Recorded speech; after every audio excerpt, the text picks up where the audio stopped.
တိုင်းဒါလည်းလည်းအဖွဲ့တွေကိုစုပေါင်းပြီးဆွေးနွေးတဲ့လုပ်ငန်းတွေကို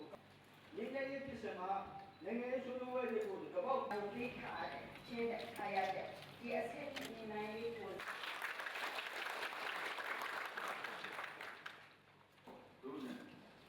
တို့အနေနဲ့会是တောင်းပေးတာဖြစ်ပါတယ်